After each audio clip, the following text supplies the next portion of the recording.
Discours de Monsieur Lionel Jospin, Premier ministre et candidat à l'élection présidentielle de 2022. Mes chers amis, chers camarades, je suis extrêmement heureux d'être avec vous dans ce congrès extraordinaire par lequel le Parti socialiste choisit son candidat à l'élection présidentielle. Ce congrès est pour moi important et je sais qu'il était aussi pour vous qui souhaitez qu'il y ait un congrès. Il est normal que je sois candidat devant les Français. Je l'ai fait mercredi en respectant ma parole, en ne perdant pas de temps. Mais le moment était venu de s'engager. Nous l'avons fait. Nous avons évoqué ensemble cette date avec le premier secrétaire François Hollande. Nous l'avons décidé au moment qui nous est apparu le plus juste. Mais en même temps, ma candidature devant les Français n'a de sens que si elle est aussi celle de la gauche socialiste. C'est le cas aujourd'hui, après le vote des militants, et d'ailleurs, cette candidature, aussi logique qu'elle ait pu paraître en raison des données politiques, aussi enracinée qu'elle soit dans ma propre détermination personnelle, et dans l'appréciation que je porte sur le moment face auquel le pays est placé, n'aurait pu avoir lieu de ma part si elle n'était aussi la vôtre. J'ai parlé du moment où le Parti socialiste choisit son candidat, et que veut dire choisir, puisqu'il n'y en a qu'un. La situation est effectivement différente de celle que nous avons connue dans cette même salle. Souvenez-vous, en 1995, nous avons eu alors à choisir entre deux candidats, deux hommes qui n'ont pas des visions très différentes de l'engagement politique, mais enfin chacun avec sa sensibilité.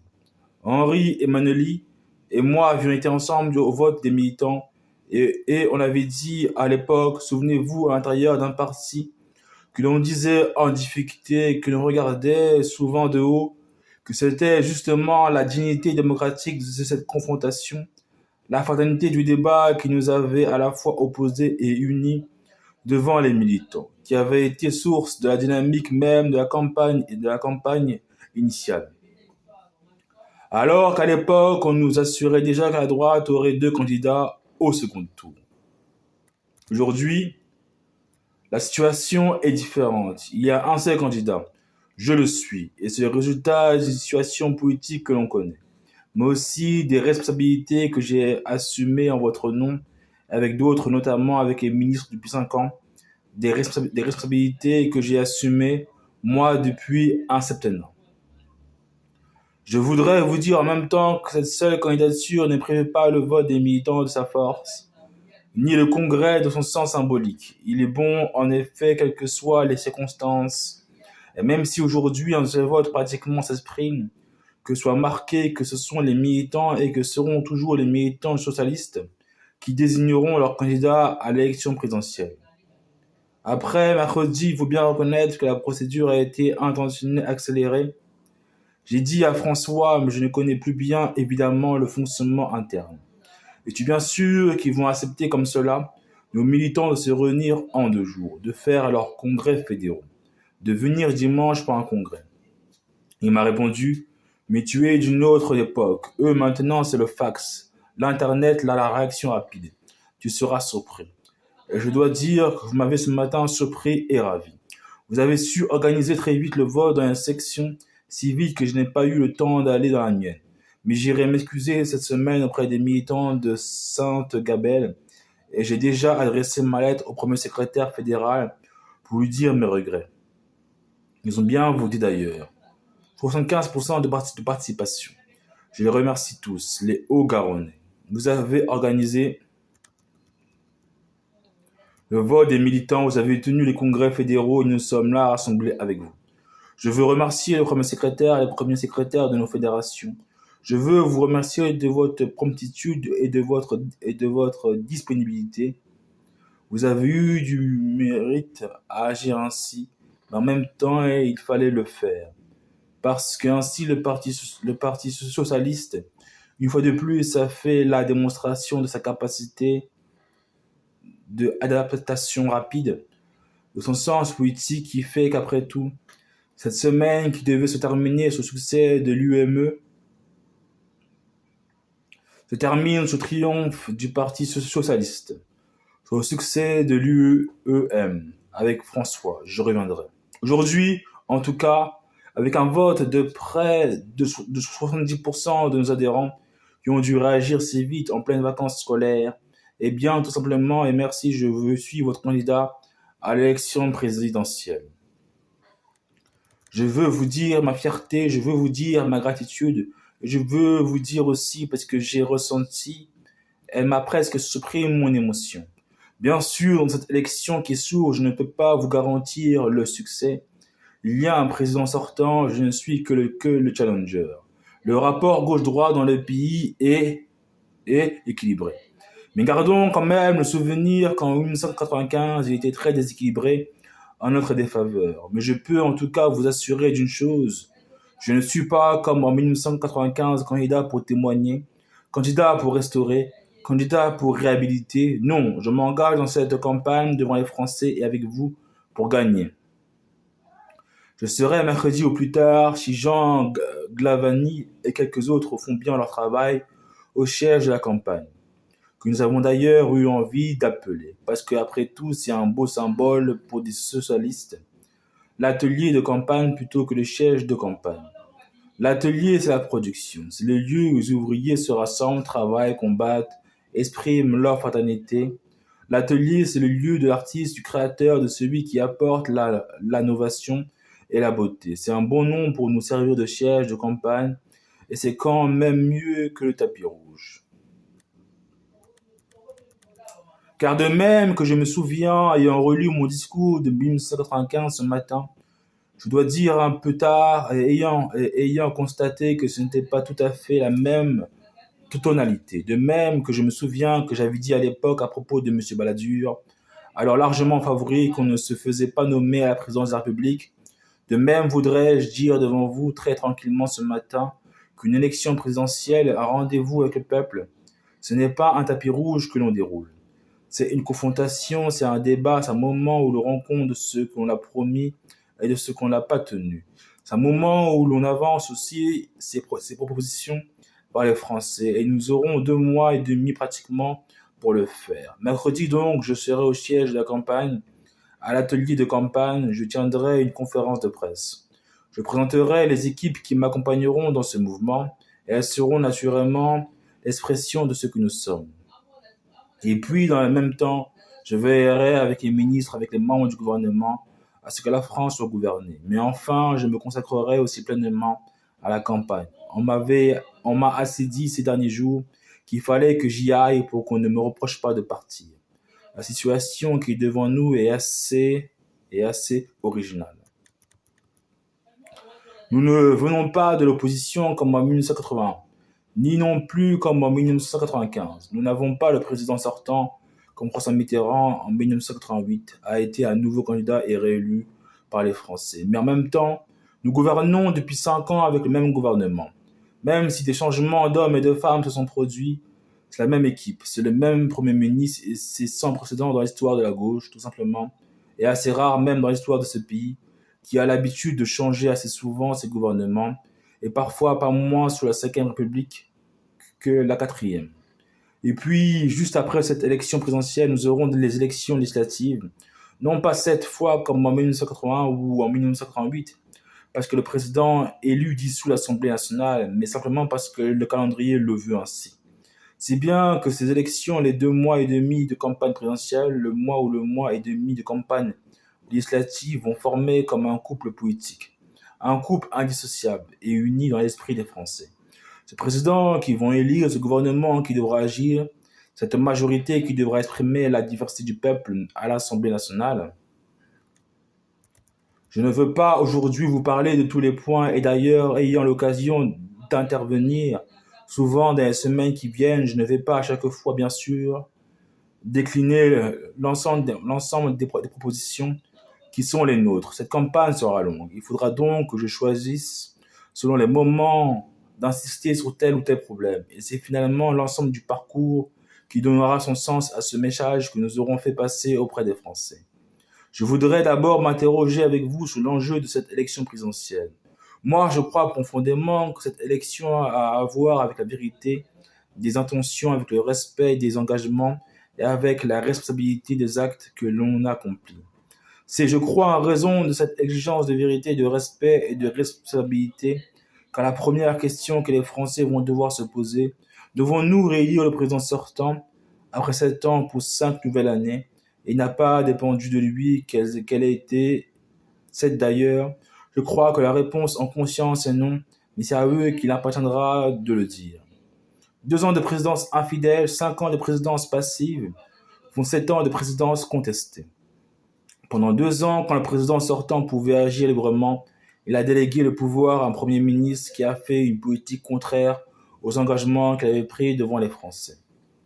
Pendant 5 ans, confronté dans des conditions il est vrai différentes à un autre Premier ministre, il a été finalement le représentant d'une présidence presque protocolaire, inactive mais critique. Alors qu'à mes yeux, une présidence doit être active et positive. On ne sait sans doute pas exactement ce que serait la politique de Jacques Chirac. Il a changé souvent de conviction. Il a fait dans les 2 premières années le contraire de ce qu'il avait promis. Il est vraisemblablement qu'il déléguerait à nouveau un Premier ministre le soin de diriger la politique française, comme il a fait entre 1995 et 1987 avec Alain Juppé. Et c'est donc bien sur cette politique-là qu'il faut s'interroger, bien plutôt que sur les discours qui seront tenus par les candidats. Or, on devine ce que serait la politique de la droite. Elle a voté contre l'essentiel de nos projets, j'y reviendrai, son orientation telle que se dessine dans les engagements de l'UEM, dans les programmes des partis, dans la soumission dans laquelle elle est aux propositions actuellement avancées par le MEDEF, directement dans la vie politique française. Et extrêmement conservatrice au plan économique et social et extrêmement archaïque dans la conception du rapport aux citoyens. C'est là aussi l'enjeu de l'élection présidentielle suivie de ces élections législatives. C'est pourquoi, mes chers amis, j'ai axé le début de cette campagne sur la nécessité de restaurer profondément la fonction présidentielle, présider autrement. Voilà ce qui est devant moi et derrière moi. Présider autrement, ce n'est pas un slogan, même si c'est un slogan, une dérive, une phrase destinée à marquer ce que l'on veut faire. Présider autrement, ce n'est pas une définition nouvelle de la présidence à laquelle je me présenterai, même s'il est vrai que le quinquennat et le rapport au temps va changer la relation du président au gouvernement, au Parlement. Présider autrement, ce n'est pas vouloir je ne sais quel changement institutionnel, ce n'est nullement mon propos. Mais s'il faudra traiter la question du statut juridictionnel du président de la République, le président de la République ne doit plus bénéficier d'un privilège de juridiction. Il ne peut pas être, lui, le premier des Français, le seul des Français qui ne se soumet pas à la loi commune. Il ne s'agit pas là des personnes, il s'agit d'un principe et pour autant que les principes soient incarnés par des personnes, je m'engage personnellement à changer très vite cet aspect de la Constitution, de façon à ce que le président puisse se comporter comme un citoyen normal, préserver des jeux de la politique par un filtrage qu'un certain nombre de magistrats auront à opérer. Le président de la République doit être responsable des actes détachables de sa fonction. Pour moi, ces deux mots, présider autrement, sont au cœur même de ce qui est en jeu à l'occasion de cette élection. C'est lié à la conception même de la politique que nous devons à nouveau faire vivre devant les Français et que nous sommes efforcés de traduire dans l'action pendant ces 5 ans. Le président de la République qui est d'abord candidat, car j'ai eu l'occasion de dire il y a quelques jours que la présidence de la République commence au moment de l'élection devant les citoyens, quand on fait des promesses, non pas après, car il n'y a aucun candidat président, puis un président qui n'a rien à voir avec le candidat. Représente un ensemble qui doit garder sa cohérence et son respect des engagements. Le président de la République fixe des grandes orientations à l'occasion de cette campagne. Elles constituent les priorités de son quinquennat. Il se préoccupe ensuite constamment du respect de ses promesses faites aux Français. Il travaille avec le gouvernement en respectant son rôle. Il veille bien sûr aussi, tout particulièrement, j'y reviendrai peut-être tout à l'heure, à l'affirmation de la France, à son engagement plein et constant dans l'Europe, à sa capacité aussi de proposer pour une meilleure organisation du monde. Un président acteur et actif engagé vis-à-vis des Français sur des orientations et sur des choix clairs, travaillant en cohérence avec le gouvernement et respectueux du Parlement. Telle est l'affirmation qui est la mienne. Aussi, vous comprendrez bien que cette présidence restaurée doit être aussi une présidence rénovée. Et c'est pourquoi on comprend que le choix des équipes qui travailleront ensemble pendant les prochaines années est très important. Il va falloir choisir un président. Il va falloir ensuite que soit choisi un premier ministre.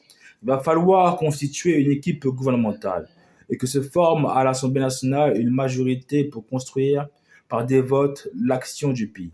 Il me semble que pour le choix de ce premier ministre ou de ses membres du gouvernement, que pour l'expression de la vie parlementaire, les personnalités qui émanent de la majorité sortante, qui animent et honorent la formation politique à laquelle j'appartiens, et qui sont justement physiquement et personnellement devant moi ce matin, il me semble que ces personnalités, par leur qualité, par la nature même des rapports qu'elles sont capables de nouer entre elles, par la philosophie du travail en commun, qui les animent, sont, je pense, une garantie de sérieux, d'avancée pour les Français à l'occasion de cette élection présidentielle.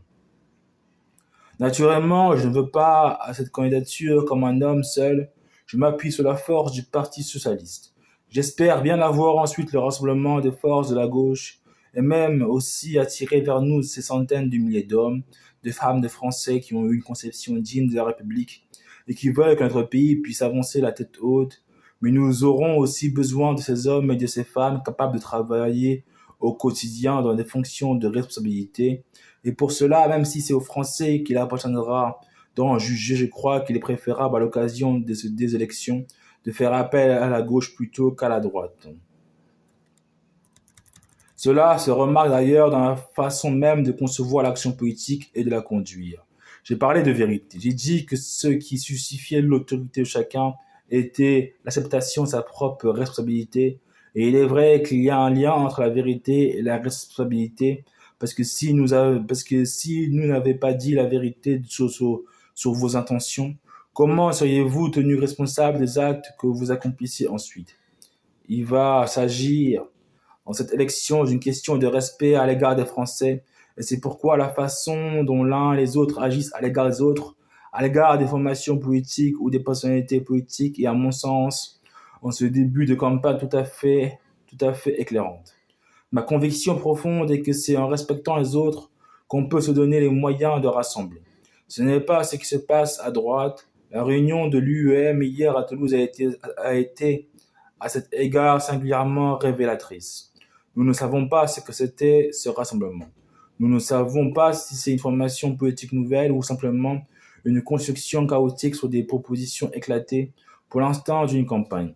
Ceux que dans la vie politique française on appelle les Chiraciens ont toujours pratiqué la division de leur propre camp. Ils l'ont fait en 1974, en 1976, en 1980, en 1988, et même aussi entre eux. En 1995, ils reproduisent aujourd'hui ce schéma devant nous. Il y a un candidat de démocratie libérale, il s'appelle M. Madeleine. Il a ses caractéristiques, il a ses convictions. Il les défend devant les Français, nous respectons tout cela. Et que voit-on? On suscite à l'intérieur de sa formation politique un concurrent, un homme qui l'abandonne, M. Raffarin, pour aider un autre candidat. Il y a un candidat de l'UDF, M. Bayrou, et que fait-on? On suscite immédiatement à l'intérieur de sa formation politique un concurrent, un compétiteur qu'il abandonne au moment de l'action politique. J'imagine que l'on croit que ces méthodes sont efficaces. Moi, je pense profondément qu'elles suscitent la division, qu'elles provoquent des rancœurs et qu'elles expliquent au fond pourquoi la droite aurait le plus grand mal à gouverner la France, à diriger le pays dans l'harmonie si le scrutin s'écarrait. D'ailleurs, au lieu d'harmonie par un singulier renversement, c'est de cacophonie qu'il a été question hier. Moi, je dois dire très sincèrement, comme François, je le dis sans aucune arrière-pensée, que j'ai trouvé comme un réflexe de dignité l'acte de M. Bayrou de se rendre là où il n'était pas attendu, de provoquer ce grain de sable humain, d'un homme qui en a eu assez d'être humilié, daubé, critiqué, manipulé, qui a un réflexe humain de dire je viens parler devant vous, si bien que c'est lui qui a eu la vedette de cette construction organisée. Alors, vous ne vous imaginez pas agissant ainsi. Pour reprendre cette affaire de Raffarin ou de Douste Blazy, C'est un peu comme si moi j'empruntais Marie-Georges Buffet ou Georges Guessot à Robert Huet. Ou bien si je subtilisais Yves Cochet à Noël ma mère ou à Dominique Rouanet, j'allais dire si je prenais Georges Sard à Jean-Pierre Chevènement. Mais ce n'est pas un bon exemple, parce que personne n'aurait envie d'emprunter Georges Sard. La question ne se pose pas car aucune des femmes ou des hommes que j'ai cités va accepter de se prêter à une telle opération politique et que nous-mêmes, notamment moi-même, nous leur proposerions cela. Notre conception d'agir est toute différente. Nous respectons nos partenaires, nous cherchons à rassembler. C'est ce que j'ai fait personnellement pour contribuer avec plusieurs ici à la construction de la majorité plurielle. C'est ce que j'ai veillé à maintenir pendant 5 ans au gouvernement. C'est ce que nous manifesterons constamment dans cette campagne à l'égard de nos partenaires et, et concurrents de la gauche, et aussi d'ailleurs dans la confrontation avec nos adversaires de droite. C'est pourquoi profondément nous ne serons capables de reprendre une action ensemble au lendemain de l'élection si des responsabilités nous sont confiées. Cette façon de faire est très importante, mes chers amis, parce que comment peut-on prétendre rassembler la France quand on ne sait que diviser son camp? Ceci m'amène au projet que le Parti socialiste a, a, a élaboré, un projet sous l'animation et la responsabilité de Martine Aubry. Ce projet qui est conçu à la fois pour l'élection présidentielle et pour les élections législatives. J'ai émis moi-même des réflexions après des échanges que j'ai eus avec un certain nombre de responsables du Parti socialiste, dans un livre qui sortira dans quelques jours. J'ai éprouvé le besoin de répondre à un certain nombre de mes engagements et de mon action avant d'aller dans cette campagne. J'ai adressé aux Français et aux Françaises une courte lettre qui représente 5 engagements fondamentaux pour 5 ans qui viennent.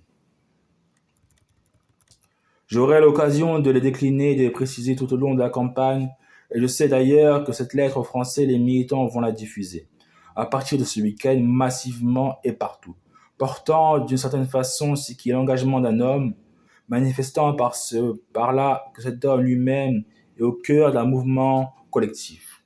Nous adressons un peu plus tard mes propositions au pays de façon précise et formalisée. Toujours après un échange collectif et sous ces propositions, nous engagerons devant le pays. Ce projet est présenté par un socialiste. Ce projet est inspiré par les valeurs de la gauche, ce qui est déjà plus large et il est aussi crédibilisé par la pratique gouvernementale qui a été celle de la majorité sortante pendant ces années. Cette majorité gouvernementale, cette politique du gouvernement de la gauche en France m'a-t-il semblé. On les a vus notamment à Porto Alegre. J'ai noté d'ailleurs, je le disais à Tony Blair hier, à ce qui cela a arraché un sourire que j'avais à la fois des ministres à Porto Alegre et à New York, Davos, et que je souhaitais qu'ils soient présents dans les deux. J'ai même dit, j'en ai un tout petit peu plus à Porto Alegre, mais Tony n'en tire pas de conclusion.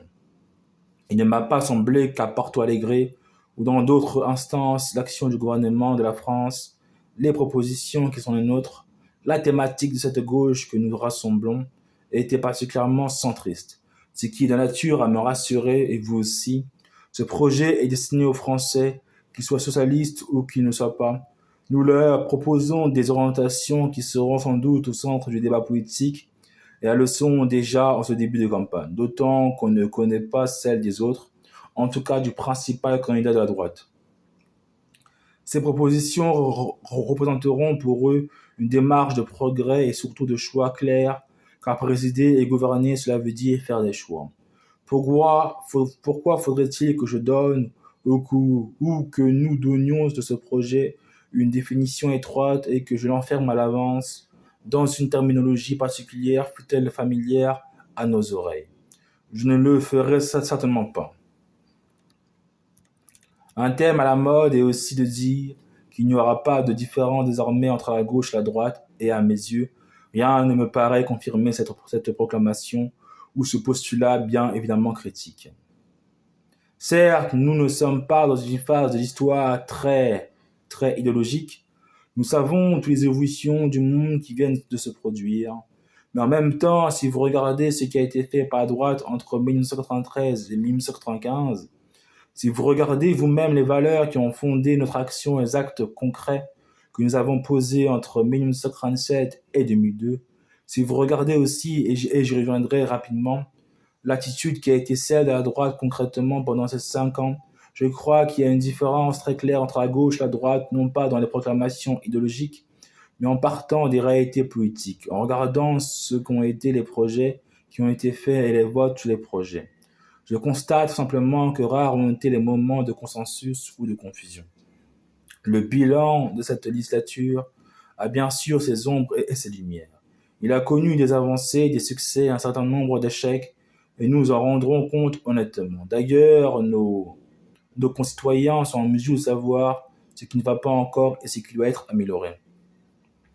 Mais au moins, chacun désormais dans notre pays reconnaît-il que nous avons un bilan et tout le monde ne peut pas en dire autant.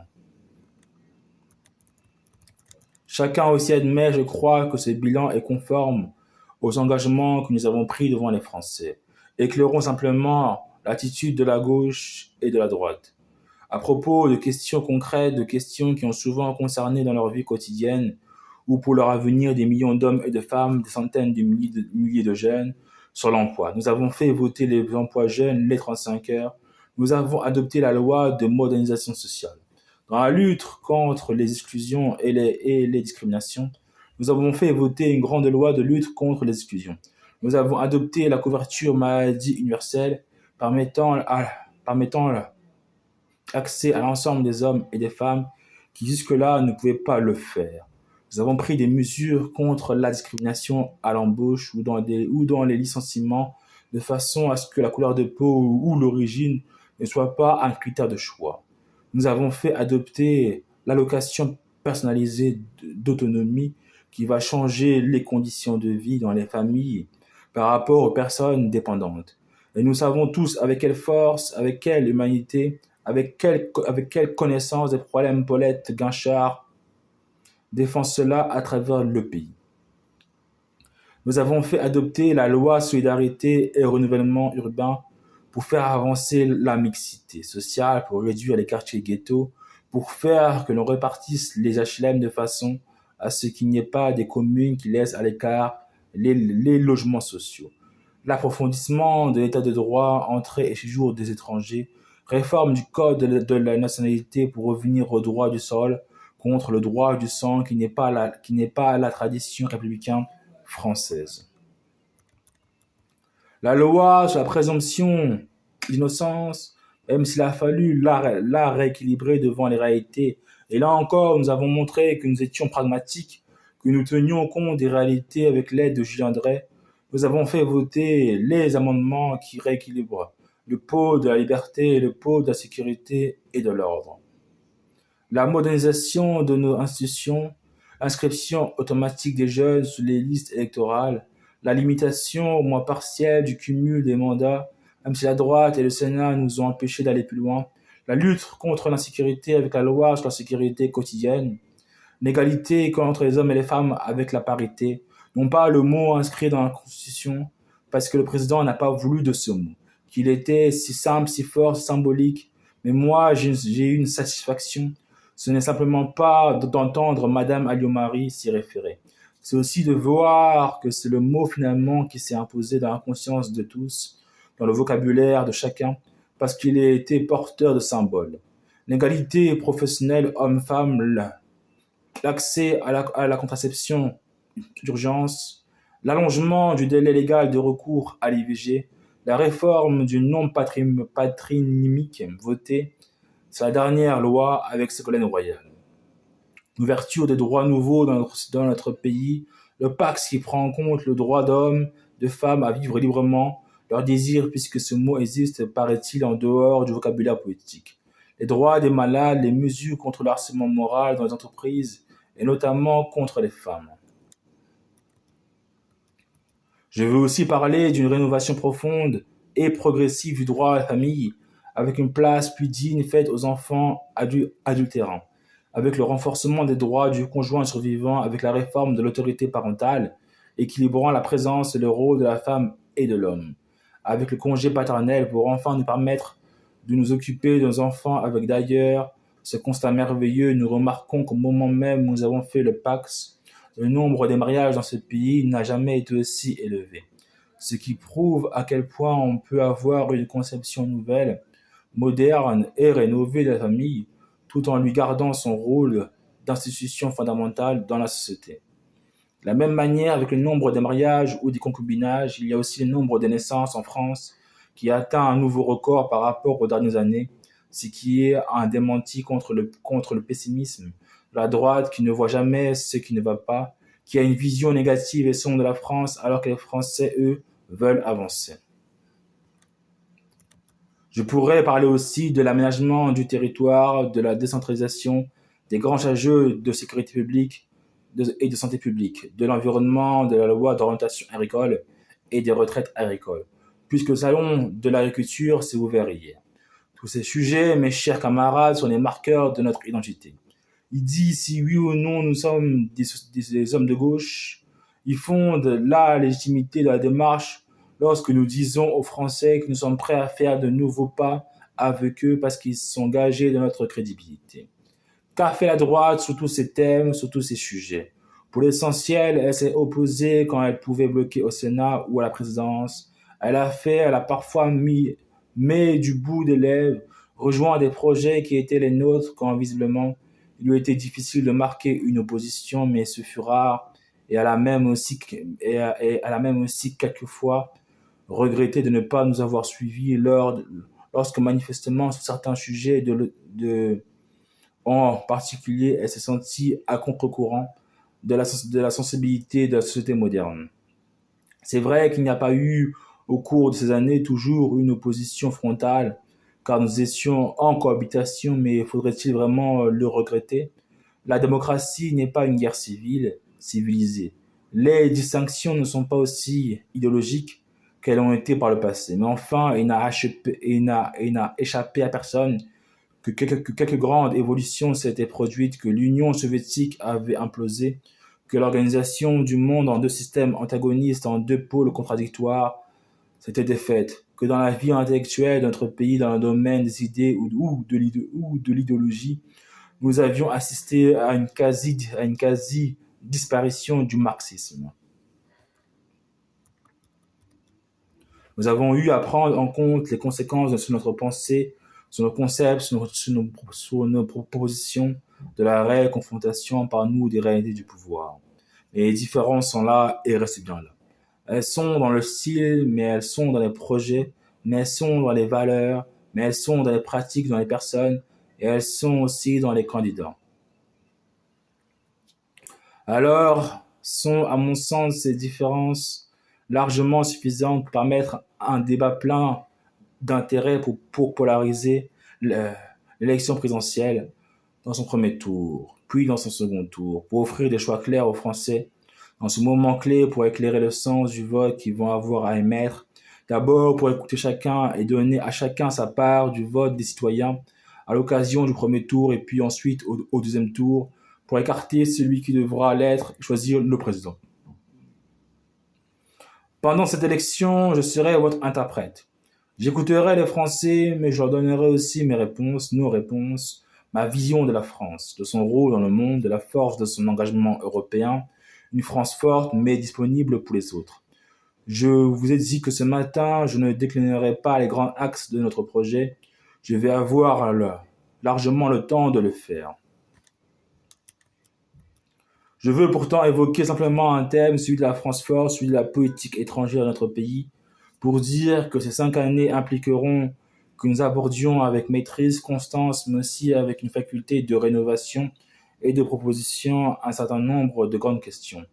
Je n'en cite que quelques-unes. La place de la France dans le monde. La France est un pays qui, en raison de son histoire, de sa culture, du rapport des gens à la politique et à l'action internationale, garde fondamentalement le désir d'une identité. La France est un pays qui conserve une vision universelle du monde ou universaliste du monde. La France continue à vouloir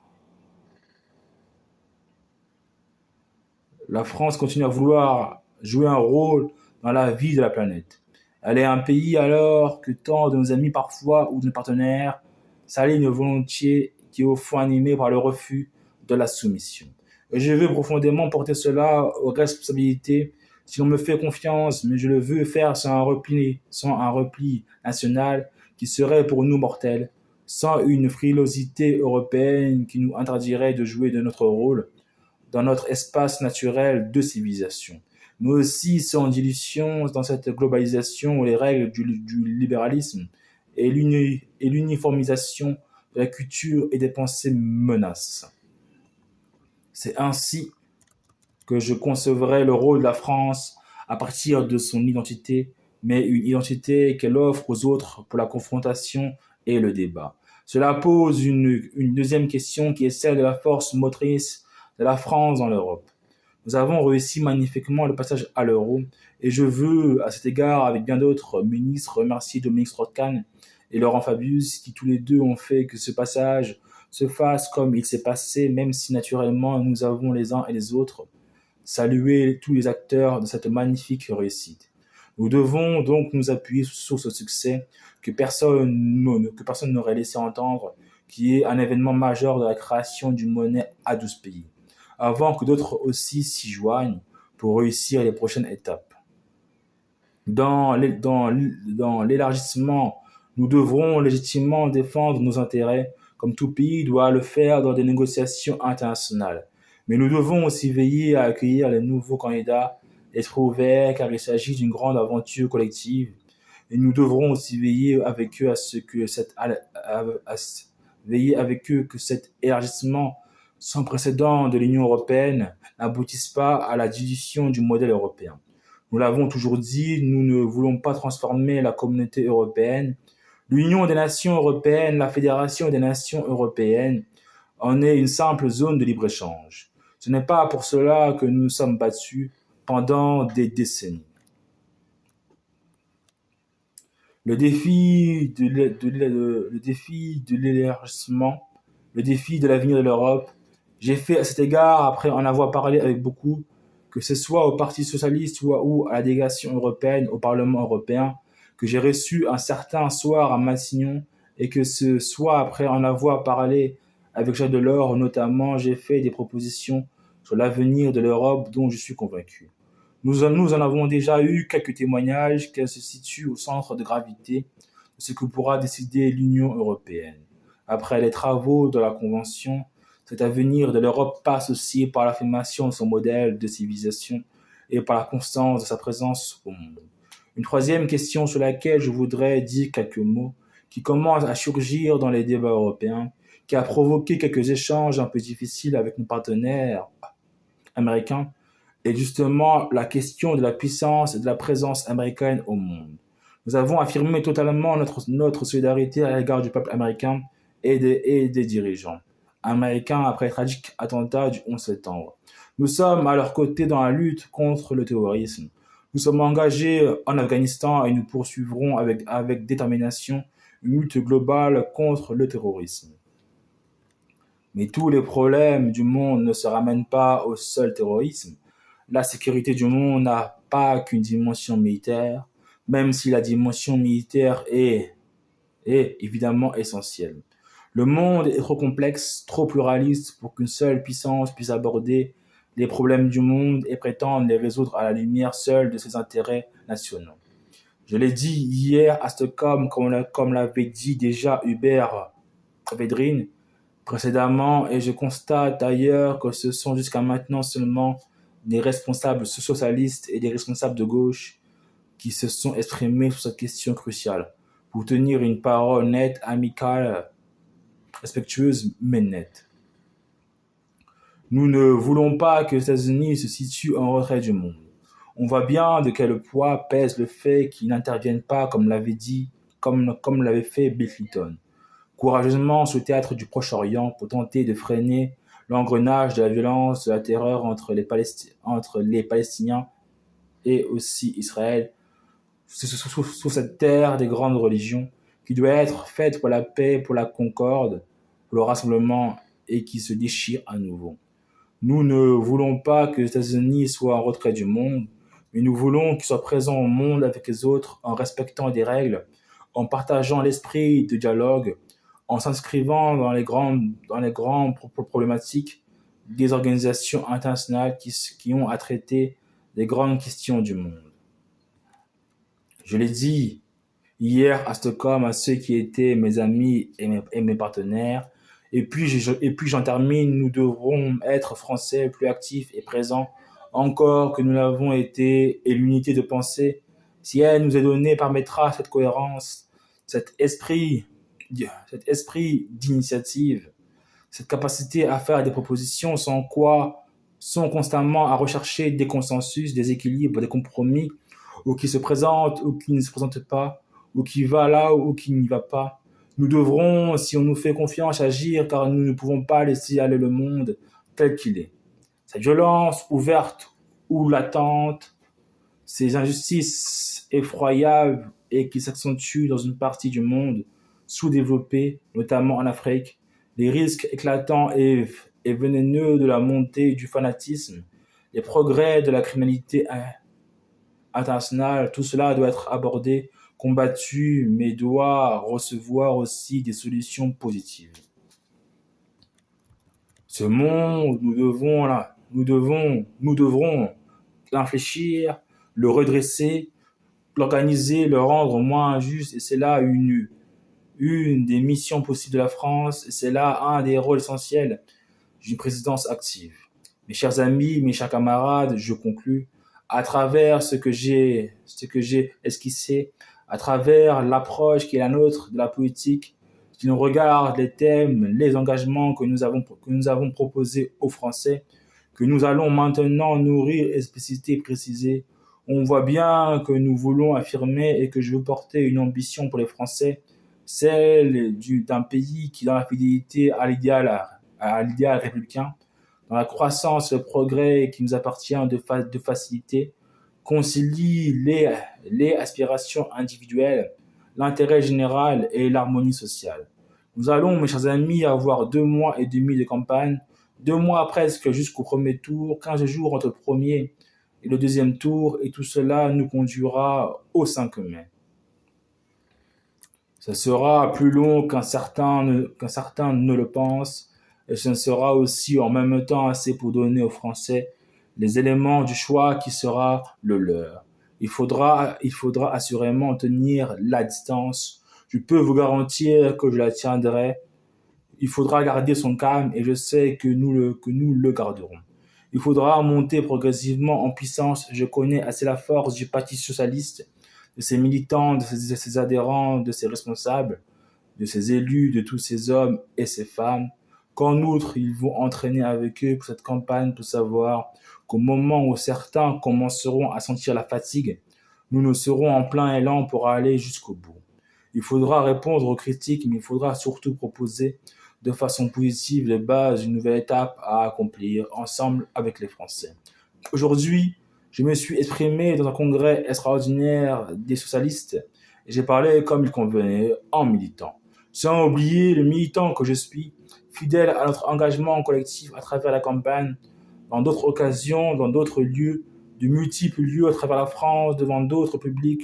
Je n'aurai pas une pensée différente, je ne serai pas animé par d'autres valeurs, mais j'aborderai bien sûr les questions avec une tonalité qui permettra de conduire nos propositions et notre message vers les Français dans leur diversité, même si nous savons bien que nous ne les rassemblerons pas tous. Alors, cette nouvelle étape à accomplir avec les Français, j'y travaillerai avec vous. On dit que l'élection présidentielle est le rendez-vous d'un homme avec un peuple. Je n'ai jamais conçu ce rendez-vous comme solitaire ou narcissique.